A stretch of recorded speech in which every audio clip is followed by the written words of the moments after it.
Hello friends, இந்த வீடியோவில் நம்ம என்ன பண்ண போகிறோம் அப்படின்னா, மார்ச் 15 வரைக்கும் எந்த 3 ராசிகள் ரொம்ப கவனமாக இருக்கணும் அப்படின்றத பற்றி பார்க்க போகிறோம். ஸோ அதுக்கான ரீசனையும் பார்க்கலாம்.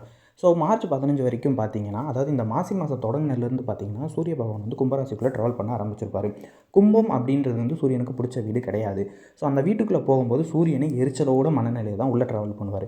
இதில் இன்னொரு பெரிய மைனஸ் என்ன அப்படின்னு பார்த்தீங்கன்னா, ஆல்ரெடி சனி அங்கே சொந்த வீட்டில் வலுவாக உட்காந்துட்டு இருக்காரு.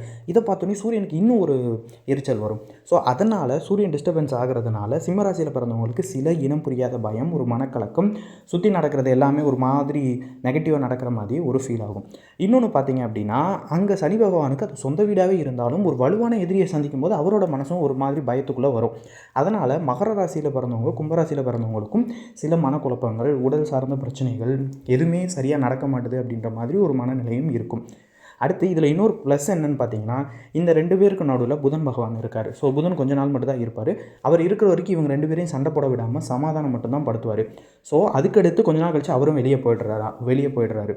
ஸோ அதனால் நம்ம என்ன பண்ணணும் அப்படின்னா, இந்த 3 ராசியில் பிறந்தவங்களும் ரொம்ப கவனமாக மூவ் பண்ணுங்கள் எல்லாத்துலேயும். Okay friends, thank you.